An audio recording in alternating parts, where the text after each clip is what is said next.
Call the meeting to order for the TDLCB. I guess we'll stand again for the Pledge of Allegiance. All right, thank you. I pledge allegiance to the flag of the United States of America and to the republic for which it stands, one nation, under God, indivisible, with liberty and justice for all. Okay. Meg, kind of went out of order. Can I get a roll call, please? Sorry about that. America comes first. I'm sorry?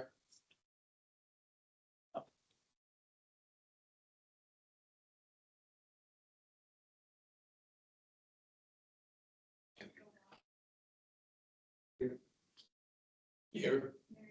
Here. Here. Here. Here.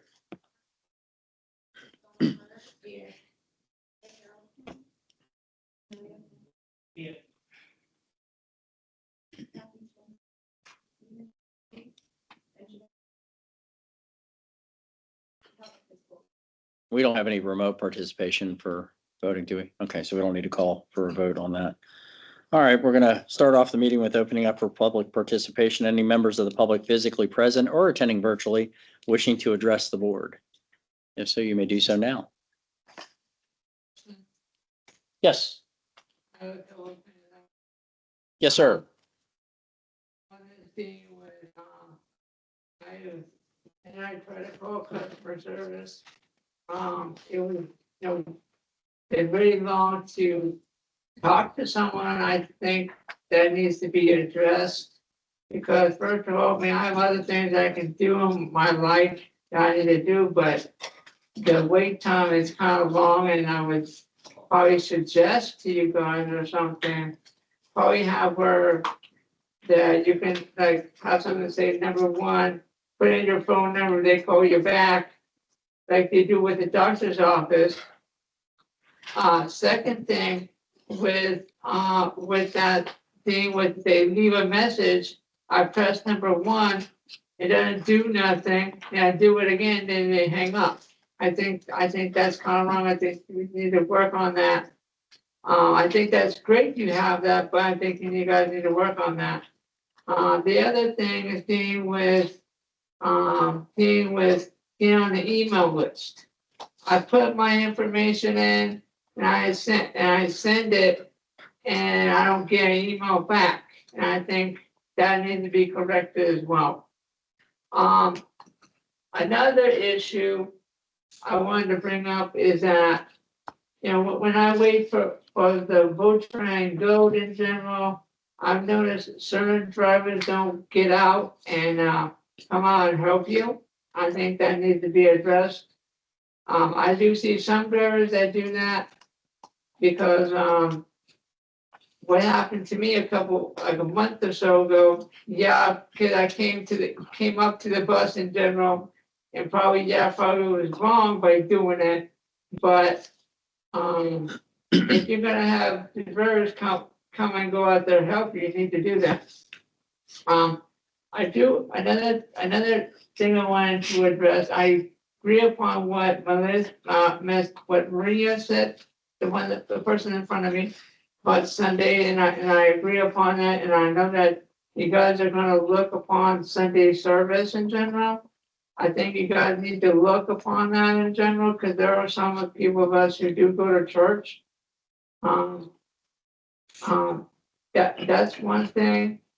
And what else? Oh yeah, dealing with the VoteTran app. I have looked at the VoteTran demand app. It's great that when I can look at my trips and I can cancel my trips. That's good.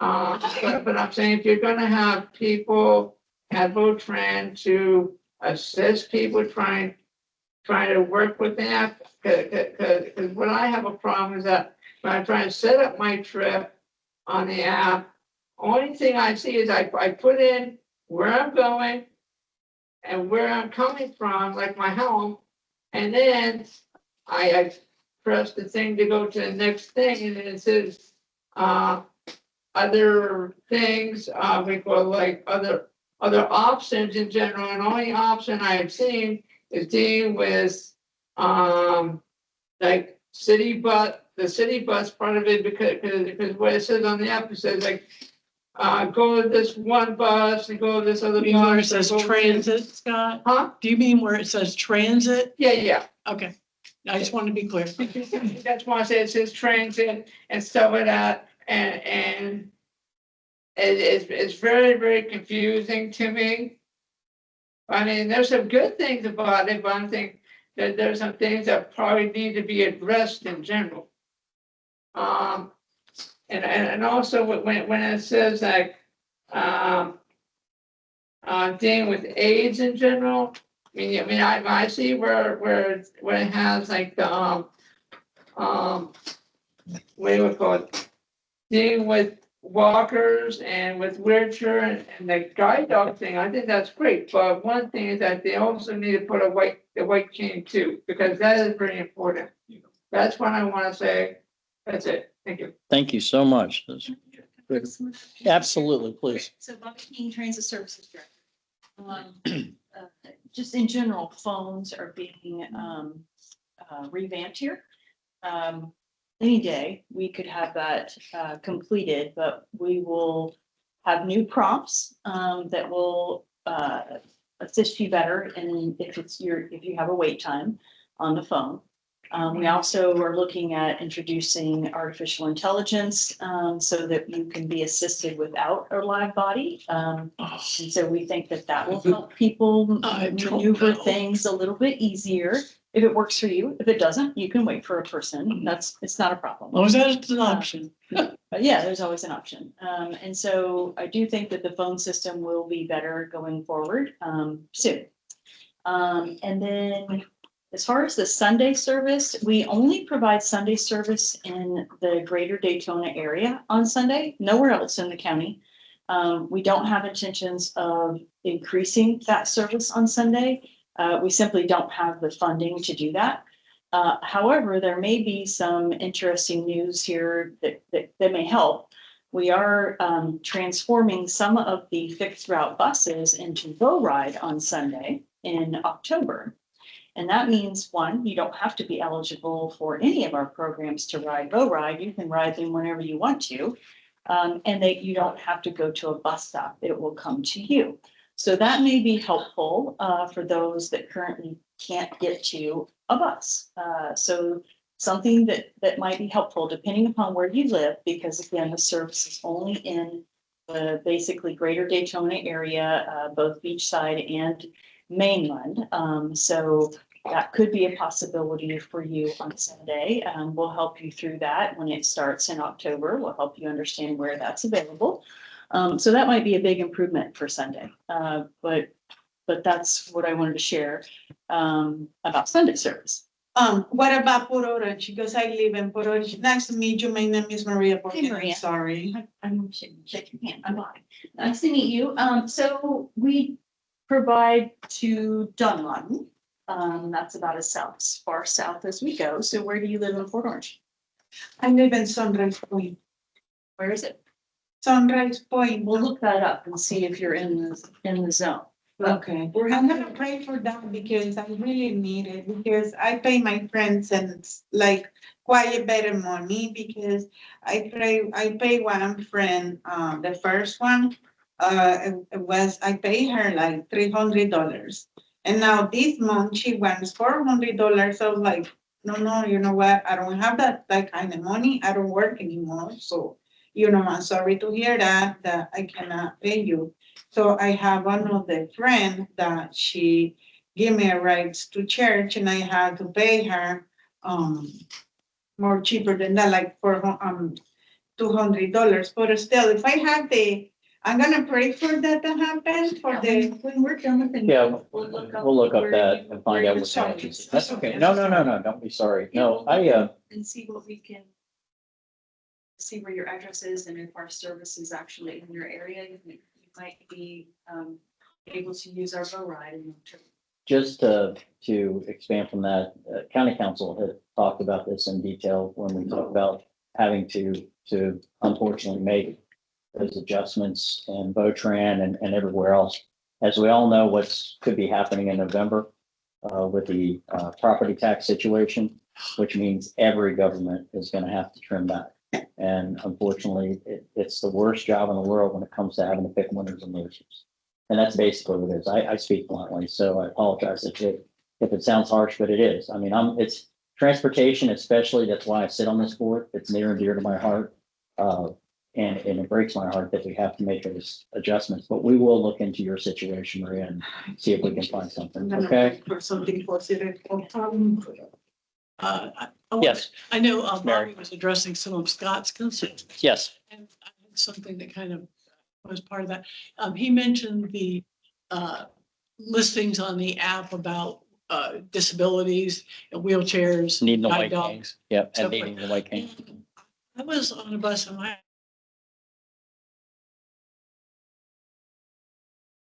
that we picked up a person who was deafblind and they could not speak. So there was nothing that let the driver know that that was a concern. And I mean, and it got figured out and the person got where they needed to go and it was okay. But they mentioned that maybe there should be some kind of a designation to alert a driver if somebody has a specific issue, because that makes a really big difference. You know, you're trying to talk to somebody and they can't talk back and you're like, what's going on, you know? That person might need a PCA to join them. Well, he's very independent and he made it work. I mean, I don't know, because I'm not familiar with the devices they use. And he had some technology that, you know, allows it, maybe he works and he lives independently and so forth, but he doesn't need assistance. I'm just bringing up awareness. He doesn't need really additional assistance. Here comes Angela Milroy from RTP Dev.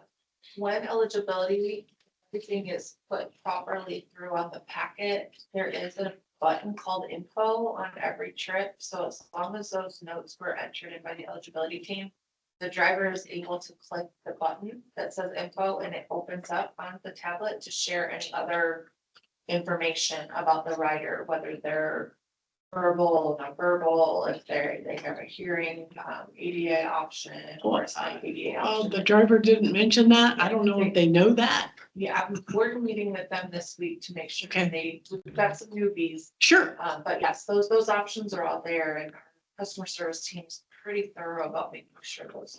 And I don't know how this gentleman makes his reservations. I'm not familiar with how, the things that are available for someone with his disabilities, but he is very independent and he doesn't need, as long as he gets where he's going, he's quite capable. As I think there was one other thing about that too. Yesterday they said I had a guide dog and a wheelchair, so I don't know what they got on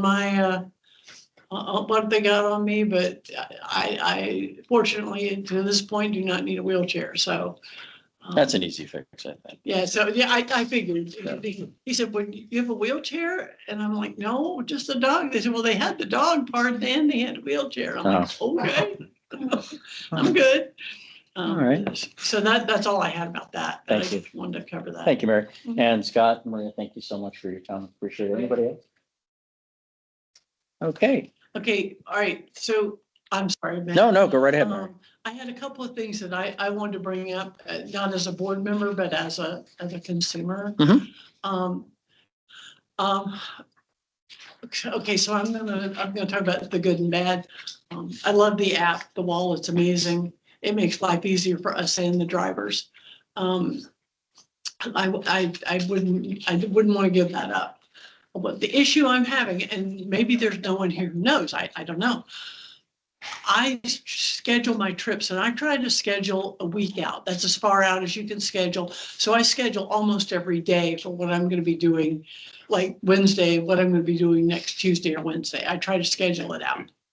Well, oftentimes the app will allow me to schedule a trip, but it won't allow me to schedule a return. That's problematic. I do not care to live at work, sleep overnight. They don't have any room for me. The other issue is I get off work at 5 o'clock. And 9 times out of 10, when I try to schedule that, no matter if I schedule it the day before or a week before, it confirms my trip, but it has me being picked up at 4 o'clock. Well, my boss doesn't agree with that. Hey, shut up, phone. I know. Anyway, so I don't know if there's an answer, but then I have to call Votran and go through the waiting, as Scott mentioned, so that I can have them fix it. I had to do it for like 3 trips this week. It wouldn't schedule me for 5 o'clock. It scheduled me for 4 o'clock, and I had to call and have every one of them changed. So if it can't pick me up at 5 o'clock, then it shouldn't schedule it. It should offer me a choice, like, do you want to have a different time? But don't just arbitrarily schedule me at 4 o'clock. I can't get off work at 4 o'clock. Mayor, this is Angela. Can I ask a question? Sure, When you're in the app and you're booking your return, are Yes. you selecting leave at? yes, And I am. it's automating it backwards when you select the leave at 5 p.m. time? No, it's not doing it backwards. It's moving the time from 5 to 4. Right, so that, I will look at that. I actually have your profile up here. I'm gonna look through there, but we just want to make sure that everyone remembers when we're scheduling our return to go home, that we're selecting the leave at time and putting the time in. Right. Because if we select drop off time or any time, the system's gonna look for the most available. And that makes sense. And I will say one of the problems, and it seems to be better the last week or so, but sometimes like it's like it automatically populates, for instance, that you're going to return home. You know, that's your first option. Well, that's great. Except you would think that if it automatically populates return, that you wouldn't have to go back and put leave at, but you do. You do. You shouldn't have to. Well, because the system can't guess that you're not taking a one-way trip for that third trip.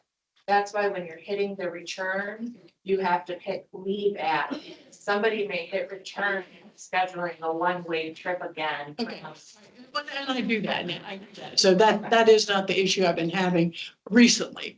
But like I said, the problem I do have is when it schedules me, like it arbitrarily decides, yeah, you can leave at 4 o'clock. Okay, well, I'll look in this. I appreciate that. Yeah. Along with what Mary is saying, I was scheduling a ride and I hit leave at, for today, leave at 1:50. And it decided that I should probably leave around 1:20. You know, I had to cancel the trip and put it in 3 times before I got it to convinced it that I wanted to leave at 1:50. I think that's doing the negotiation window plus 15, minus 15, or plus 30. So I will look at that. And one other thing that I promised I would address for a coworker. And this could happen to somebody in the future, and I just want to know what the policy is. She had a 5 o'clock pickup, and she did not get picked up. She did not cancel.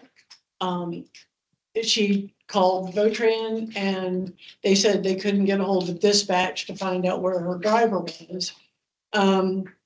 It turns out she had a driver who was a contractor.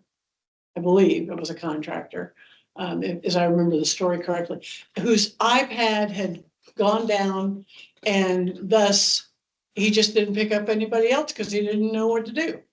I don't know what the issue is with this, but that's really not an acceptable answer. So I don't know what happened in his situation. Maybe he didn't know how to reboot, maybe. But my question is, so if this happens to someone, isn't Votran aware with the system that this person is not online, that they're not making their trips? Because I'm sure she wasn't the only person this affected. She ended up taking an Uber at 7 o'clock that night to go home or wherever she was going. She took an Uber and then they called her when she was in the Uber, said, well, we got somebody, they'll be there in 10 minutes. And she's like, I'm sorry, I'm in an Uber. And like, well, why didn't you call and say you were getting an Uber? You know, that was the attitude. And I'm like, I've been waiting for 2 hours. They're lucky that's all the attitude I had. So I don't know. I guess my concern is the communication in the system. Like if something does happen where a driver loses communication or something, like what happens to those customers that were on his manifest? I know you don't use a manifest, whatever you call it, that were on his trip sheet. What happens to those people? I mean, shouldn't Votran try to reach out and find them?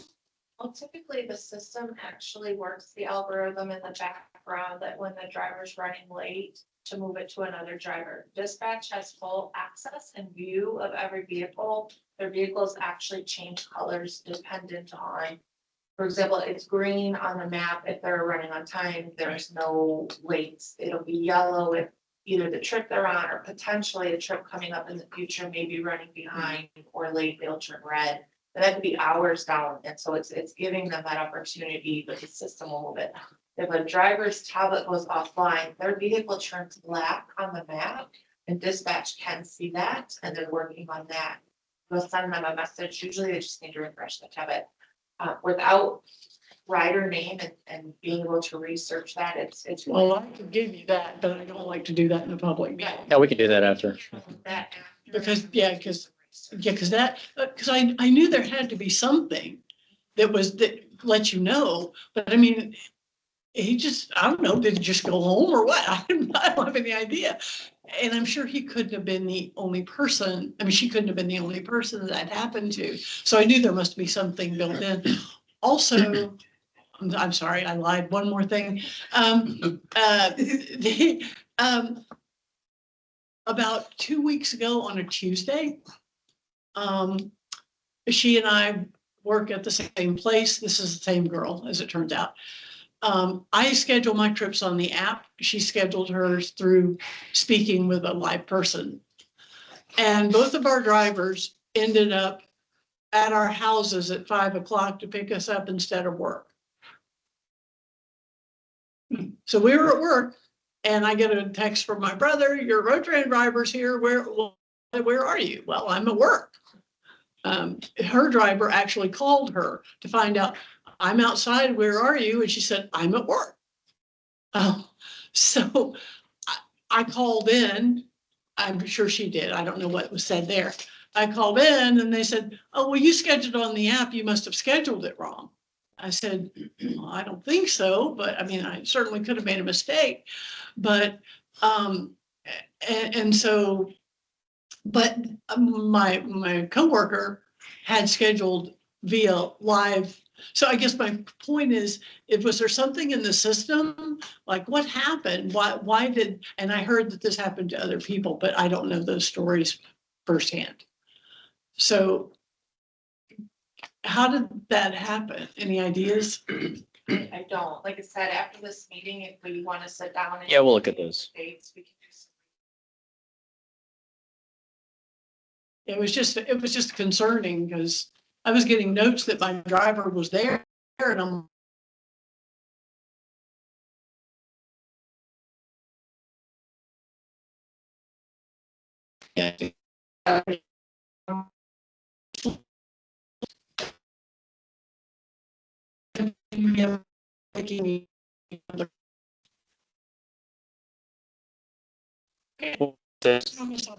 No, you're fine. Moving on to the action items, review and approval for the April 8th, 2026 TDLCB meeting minutes provided in your packet for review. Are there any questions regarding those minutes? Seeing none, receive a motion to approve the minutes. Yes. Oh. Who is that? Okay. Can I get a motion for approving them to participate virtually? So So moved by Mary, second. All those in favor say aye. Aye. Like sign opposed. All right, going back to the original motion for the approval of the minutes. Is there a motion to approve those minutes? Yeah. Motion to approve by Scott, second. John. Thank you, John. All those in favor say aye. Aye. Like sign opposed. All right, moving on to action item B, review and approval of the Vote Access monthly paratransit reports for February 2025, 2026, March 2025, 2026, and April 2025, 2026 are provided in the agenda packet for review. Ralph, if you will provide additional information, take any questions regarding those paratransit reports. Yeah, thank you, Mr. Chair. Good morning to everyone here that's in attendance. So as was mentioned, this is the period for pardon me, February, March, and April as compared to the same period last year. The number of trips has gone down some approximately 34%. That is mostly due to, we've had some service changes, as many of you are aware, and those service changes resulted in the elimination of ADA trips in those corridors.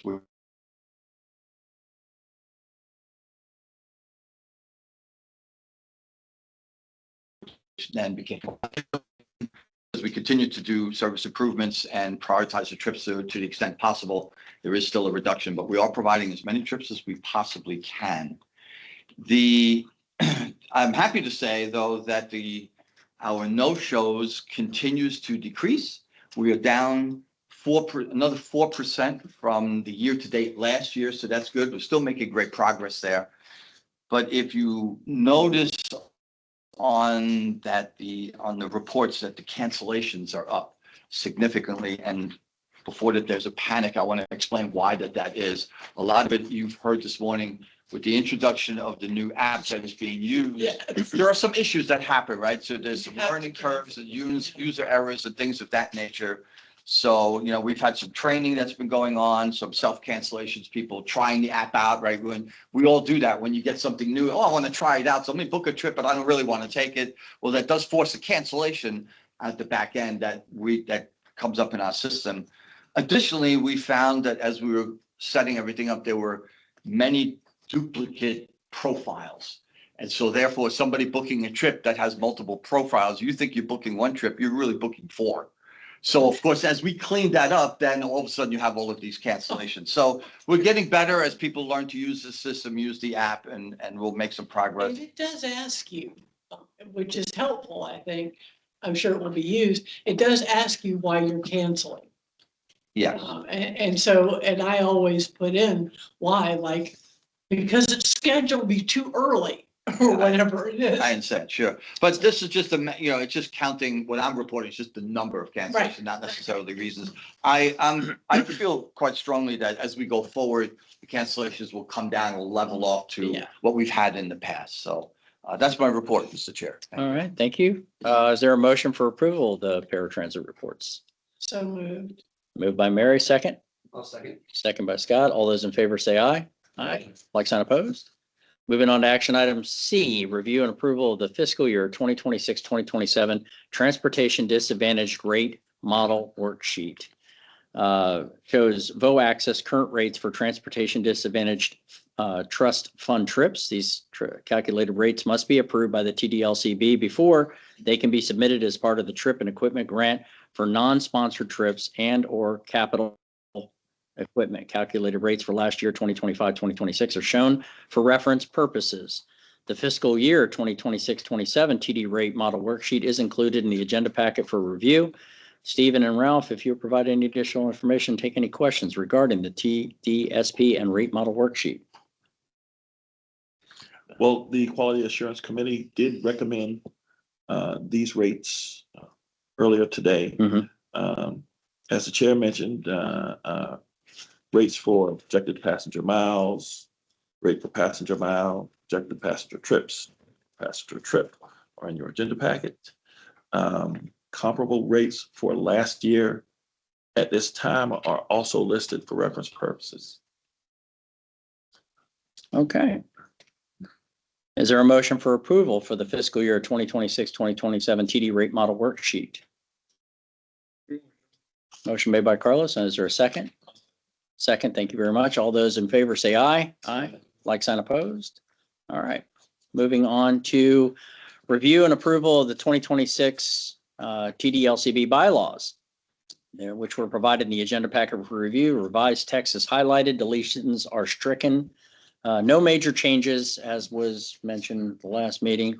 Proposed, Stephen, if you take any questions regarding that or review and take any questions? Very straightforward. Again, no major changes, just the dates and updated information for this year. Which is good. Those are always easier. Is there a motion for approval for the 2026 TDLCB bylaws? Motion by Carlos. Do I hear a second? Second. Thank you, Emilio. All those in favor say aye. Aye. Like sign opposed. All right. Presentation and discussion items. Presentation of major updates to VoTrans Paratransit Plan, TDP, and Transportation Disadvantaged Service Plan, TDSP. Staff will provide an overview of major updates of VoTrans, TDP, and TDSP. Good morning.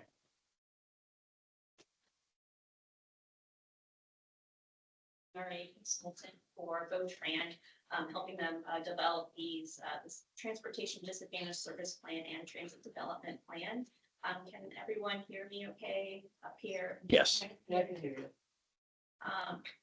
So VoTran has recently started working on the 5-year TDSP for the 2027 through 2031 timeframe. The last time this 5-year plan was developed was back in 2021.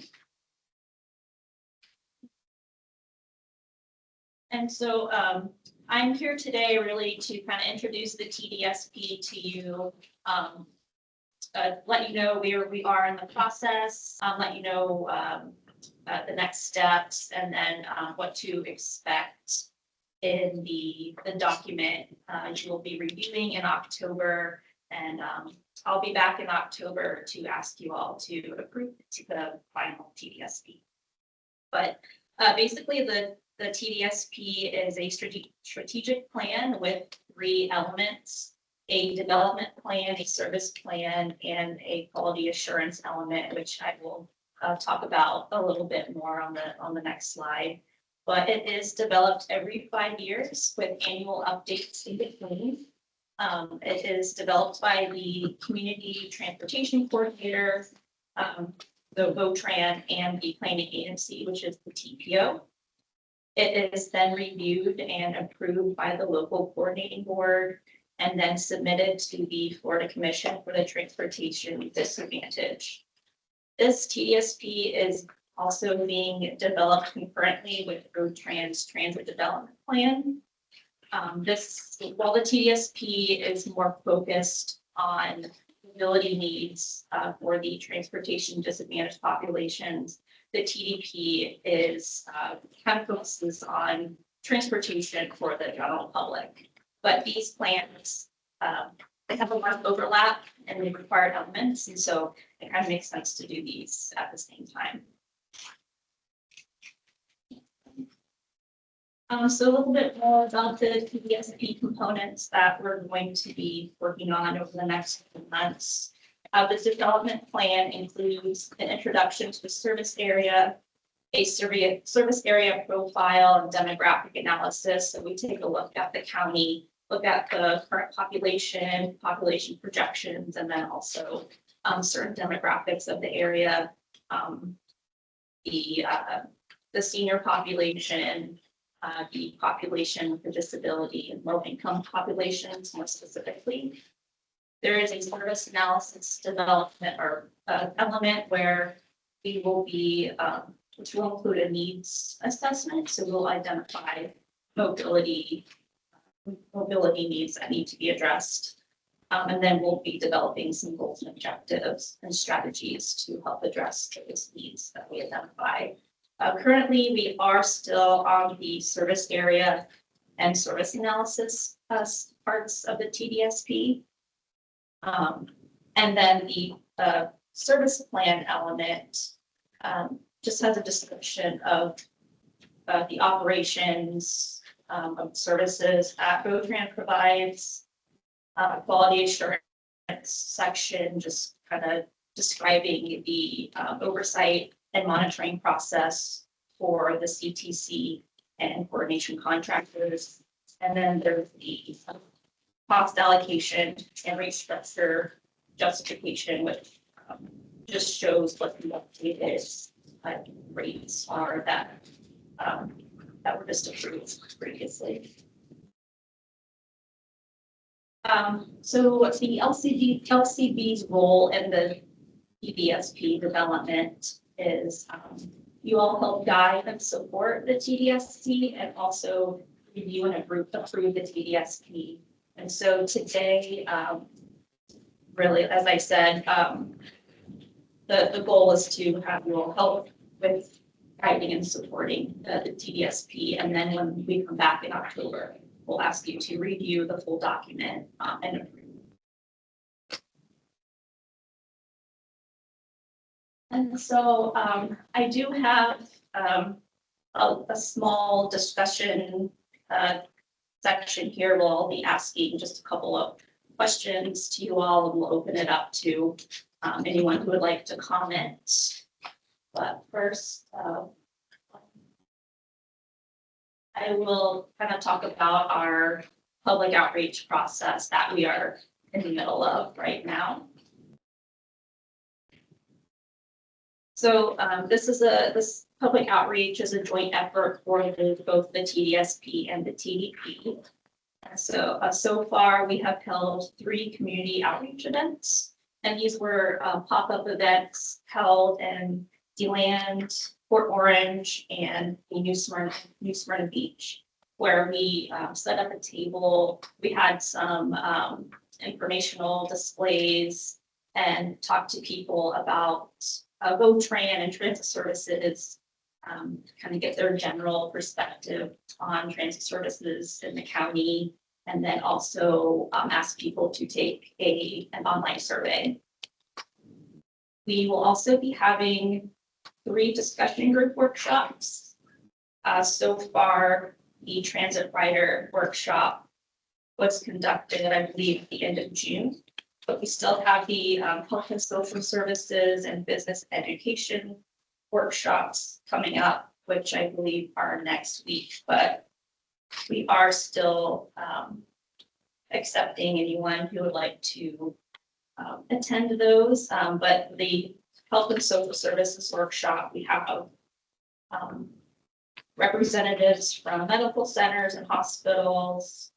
We've contacted Blind Services, Easter Seals, and some other agencies. And then the business and education workshop will include representatives from colleges and universities and the chambers of commerces.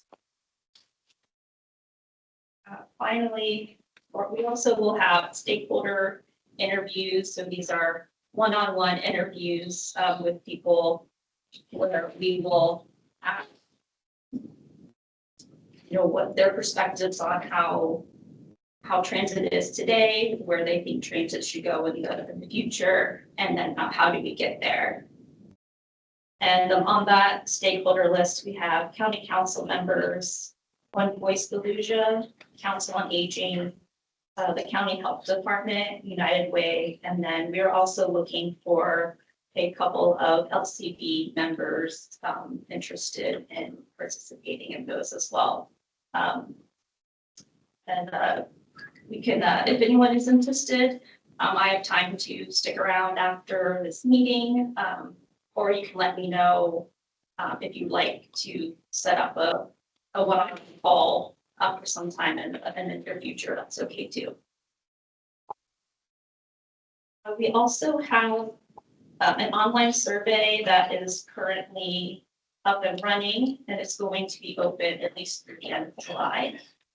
And then we also have a virtual room, which is like an interactive library of information about the project. So you can go to the website, click around, look at the document that we've developed, look at the upcoming public engagement opportunities, and so on. And then in the next couple of slides, I have the links to the survey and the virtual, if you'd like to explore those. So this one, the slides are included in the agenda packet, so you can, click on the link if you would like to visit the survey, or you can scan the QR code on the slide, and it'll take you to the website. And again, that is open through July. Feel free to forward along the link to anyone you think would like to take the survey. I think so far we have a little over 100 responses so far, so it's doing pretty well. And this is just a snapshot of our virtual room. Again, feel free to click on that link or scan the QR code to get into the virtual room. And this will be open throughout the total time span of the projects. Okay. So with that, I do have one question, one or two questions on outreach. Anyone feel free to respond if you have an answer, but after kind of telling you what we are currently doing as far as outreach, does anyone think any other group or person come to mind that maybe we should reach out to? Actually, I had a question about that. I forgive me if you mentioned it, but you did say county, and I know I'm one of them. Are any specific municipality governments being reached out to? And the only reason I ask that is many times you'll get, especially individuals in the TDLCB network, if you will, that won't go to county council, but they will attend their city commission meetings. So maybe they're hearing that and we're not. I don't know. I'm just curious. Here,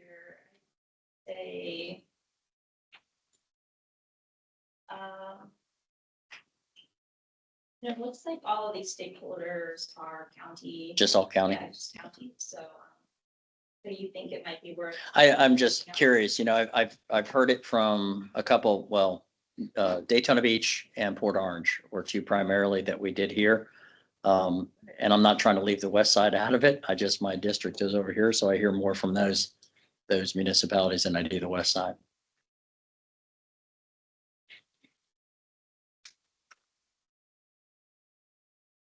And I know that they don't, they're stakeholders, they could be, they won't really have any input in that in applicability of it, but they will maybe have recommendations we're not thinking of. So, thank you. Anyone else? Beneficial to include in our process. I have a question. I'm legally blind, visually impaired. Are your websites, your links, are they accessible to like someone using a screen reader or whatnot if I wanted to go on the sites? How do you make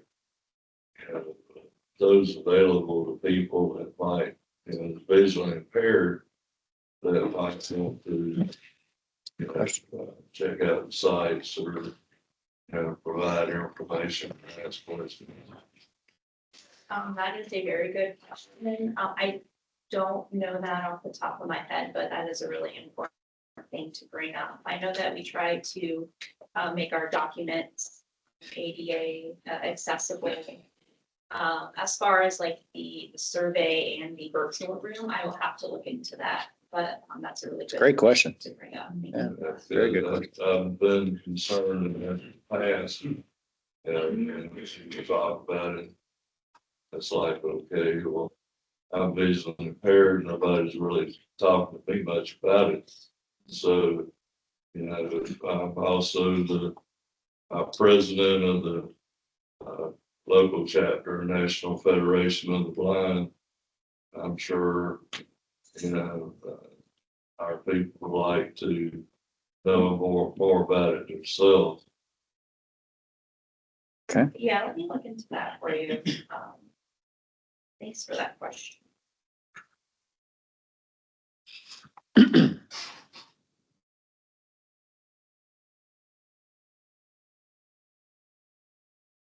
questions? I'll take questions. I do have a comment. Yes. Can I send up some, because I get like more.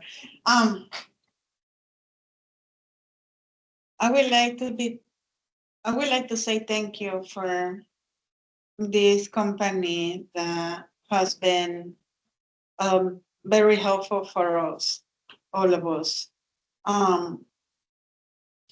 For me, they have been a letter very, very supported.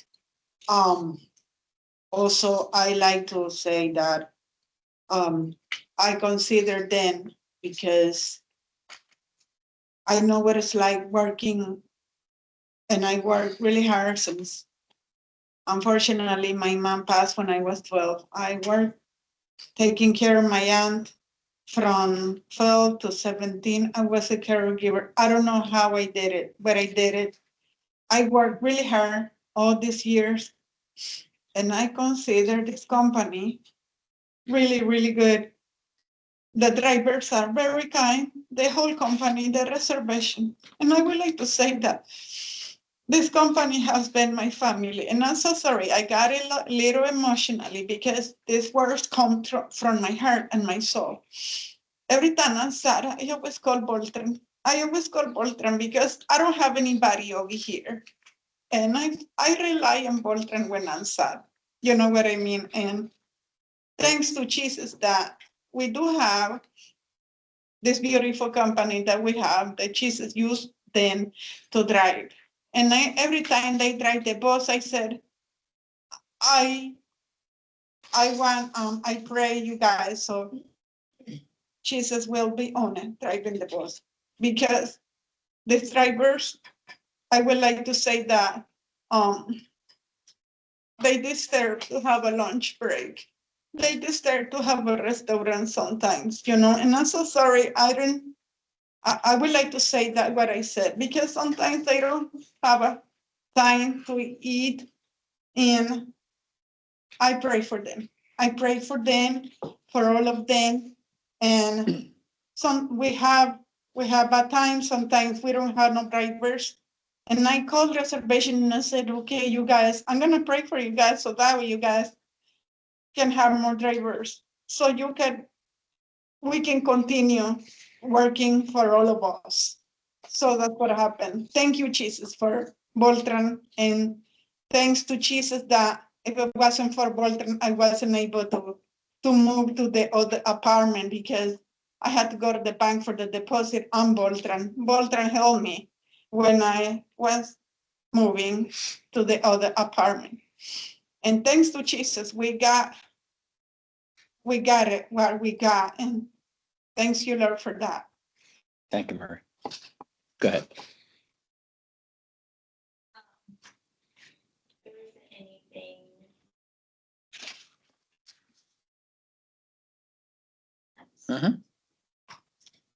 So the next thing I wanted to talk about was mobility needs and barriers.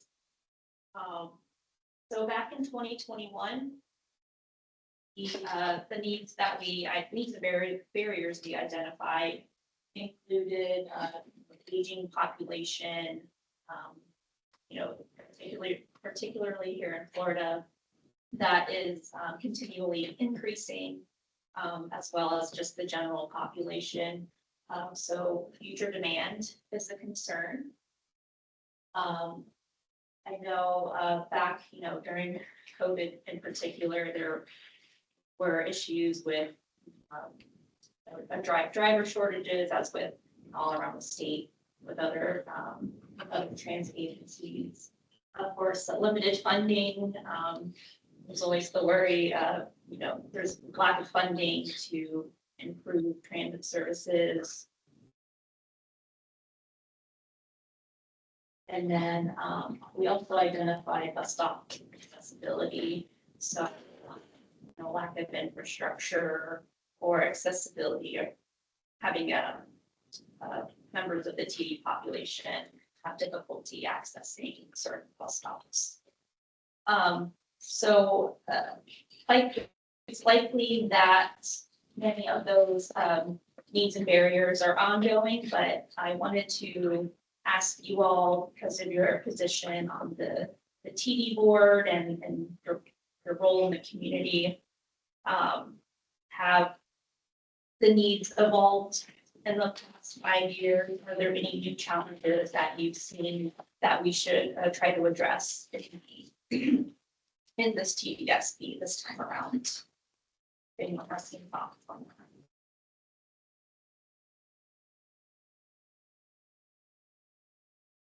And for our needs assessment, we will be going, we'll be taking our results from the public outreach and with our analysis of the service area and kind of combining those to look for any additional needs that we might need to address. Sarah, I would say that some of the challenges and the things that have evolved are the growing population of TD service here in Volusia County because of the changes, the service changes that we've made, where people may have been eligible for the ADA service that coincides with our fixed route bus. When the fixed route bus goes away, the ADA service then goes away in that area. And so that area then becomes a TD service area. And so that is getting larger and larger throughout the east and the west. But the money from the TD commission does not grow. And so that becomes a problem trying to service more people with the same amount of money. So that has definitely been an issue here in Volusia County. And although when we change, what we have been doing is changing fixed route to microtransit. You can ride microtransit, of course, no eligibility required, and that's an excellent solution. But it still may not fit everyone's need for TD riders. So that is a challenge for us. So I just wanted to share that as something I know that's evolving here in Volusia County because of service changes that we've made, good changes, but it also affects people that were riding paratransit. Used to also be able to, Stephen and I can test this, be able to voice those concerns in Tallahassee. They don't even do that those days anymore TD for day, TD yeah. days. Yep. They've eliminated that. So that doesn't give them that one-on-one. Many times they're not going to be able to call and talk to the representative directly. That was a face-to-face that they couldn't leave the room. Yep. So, but they've eliminated those days. So. And I know that this is being looked at by our transit director board in Volusia or in Florida. But the TD Commission's policies oddly take money away from agencies that do more trips because you're clearly showing that you're able to do them without their funding. And so we try to do more trips, we get penalized funding wise.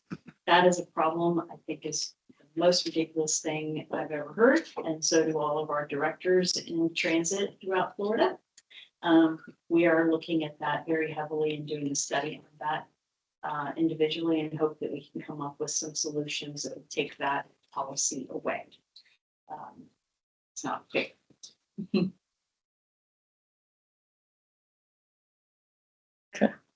Thank you, Bob. Appreciate that. Gave me a platform to complain about the TDJs too. So that's all. Yes. Thank you very much. Appreciate it. So, next steps are survey and outreach portion are wrapping up this month. So by the end of July, I think we should have all of our outreach completed. Then we will be back here at the October LCB meeting with the final draft of the TDSB document for your review and approval. The actual, the actual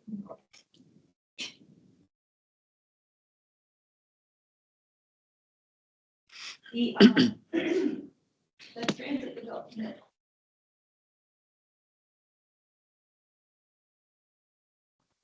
And approved in November.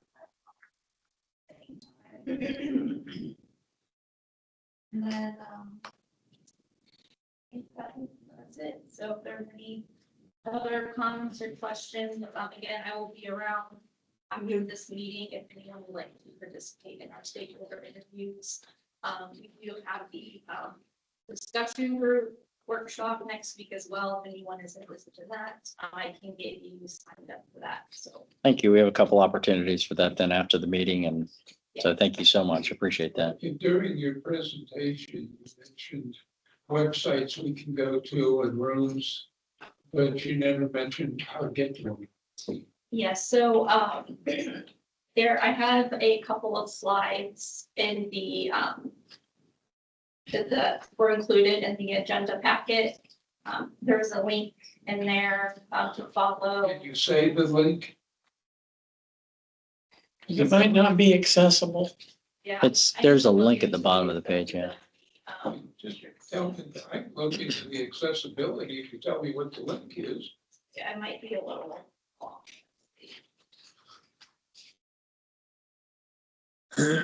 Survey monkey link. It's not boattrain.com, it's something simple. No, it's not. Surveymonkey.com Oh, /r/VoTrans survey 2026. okay. Yeah, if there's another way we can get that link to you, do that as well. You want to mention the virtual room link as well? Sure. That's a number too, isn't it? Storage. That one's a little more complicated, unfortunately, but it's storage.net-fs.com/hosting/7441809/39/. So if there's a way. That's simple, to huh? get those easier, You got all that, right? Good. Good. I got it first. It's on the recording. Yeah. It's on the recording. Yeah, we can see if there's a way to generate like a shorter, link. But it is on the recording for this, so also, so if you need to go back to that. Thank you very much. Appreciate it. Moving on to presentation, item B, and discussion for service changes to VoTran and VoRide. Staff will provide an overview of service changes to those two services. Bobby King. Services Director. This is actually service changes that we just made, July 1. So for the side of the county, actually, sorry, well, we have a couple, some were just made for July 1 and some will be coming in October 1. So I already mentioned that we were changing Sunday service to most of Sunday service to a VoRide option. Still have some bus routes that we can connect people to. And then VoRide will service the rest of that Sunday service area. That starts on October 4th. I'm gonna pray for that. Yeah. So routes 3, 4, and 11, we had some funding from FDOT for many, many years to help us increase the frequency on those routes. Funding has gone away, so that frequency has gone away. And we're going to talk more in detail about each of these, but in general, giving you an idea of what we're going to talk about. Route 33 is in Deltona. That's one of our lowest, it actually is our lowest riding route. And we'll be moving that. We already have a ride in its place currently, so there'll be no disruption. That's coming on October 4th as well. And then on another October 4th change will be the Route 70, which is the night service route on the beach side. So it's a fixed route bus currently, and we'll be replacing that with VoRide as well, which we think will provide better continuity with the VoRide service everywhere else on the night, in the night service. Next. Okay, so this Sunday service, I mentioned this already, it's only in one little area in Daytona, on operating 7 a.m. to 7 p.m. So we don't provide night service anywhere else in Volusia County, and we'll be transitioning most of those services to VoRide. Next slide. Route 3, 4, and 11, we were operating them every 30 minutes with some funding from FDOT. It'll go back to every 60 minutes. It already has, started on July 1st, essentially July 1st. And so routes really haven't changed that much, but the frequency is less, unfortunately. Excellent. Route 33, again, that's a small route, running from basically Orange City, into the middle of Deltona. Fixed route bus, that's going away. And again, everything will be serviced by a bow ride in that area. And that'll be, happening on October 4th. Next slide, please. So we've been out in the public for months, conducting outreach, on the bus, at bus stops, public meetings, online meetings, you name it, comments, cards on the bus, things like that. We've got many different ways to share this information. And we went to council for final approval on June 16th, and everything took place, that, we were starting on July 1st. So already there. Next slide, please. Okay, so that was it. Pretty easy, pretty simple. So I'll talk about the 16th meeting. You know, that's one of the hardest votes that we had to do, when I was talking about that. And there's a lot to be said when you talk about funding that we've been so reliant upon for years through FDOT, and that no longer exists. And I don't see it coming back, ever. So, that's an unfortunate thing. And then you have to look at low ridership, you know, and some of those, and those are hard, you know, because obviously it affects the ones you had low ridership. You might have one or two that rode in those areas. So it really affected those one or two, and those are the most vocal. But hopefully the vote ride, I love the fact that, you know, we have a problem, but there is a solution. And like Maria's issue with the Sunday service, there may be a solution. So, and I know she is looking forward to hearing more about that if we can get and find out if. The best thing about it is you don't have to go to a bus stop. No, they'll come right to your house. It comes to you. Yep. You can plan the trip to where you want to go instead of where the bus goes. I mean, there's really great benefits to Bow Ride. I think the only thing that we can't accomplish is adding Bow Ride to the monthly fixed route. Fixed routes, yeah. Yeah. And that's the only downfall. It's an extremely inexpensive service. It's $1 for those that qualify. That's elderly or disabled. That's a separate company operating that, correct? Yeah, we have. So that's a good relationship that they've agreed to take on even more. So that's awesome to hear. Yes, they are. Thank you. Anyway, so we just want to share that. Mr. Hess.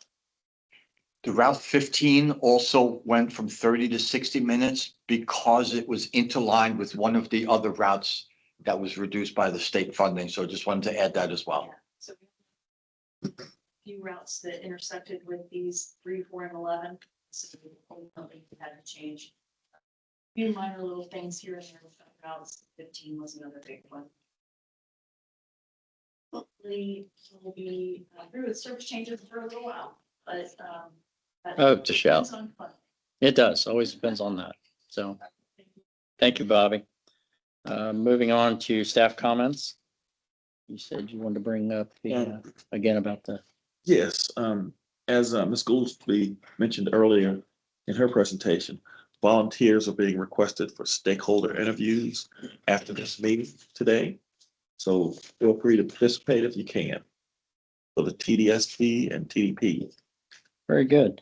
Informational items such as the committee activity and whatnot are included in the packet that for your review. I'm not going to go through each and every one, but I will take any comments from the TDLCB members at this time.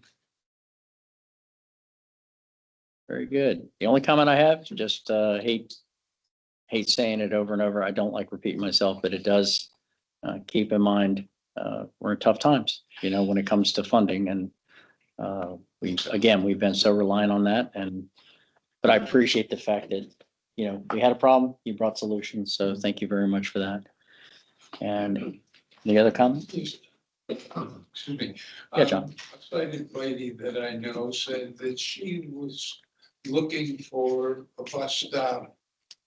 And she's on bus stops, but they don't have, or the print has faded out to the point that they can't read what bus is going to stop at a particular stop. You know where that's at specifically? No. I guess along Okay. US one, but. Okay, you know, Ralph can specifically address it. block. No, I don't.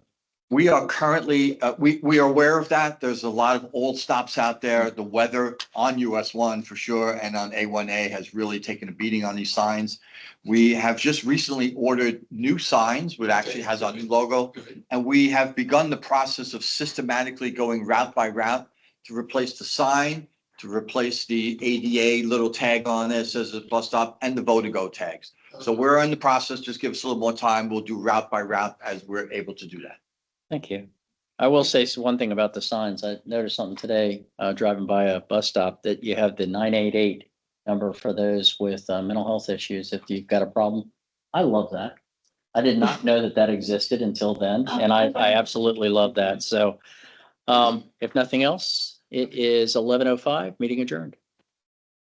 I wanted to ask a question. I'm sorry. I was just letting everyone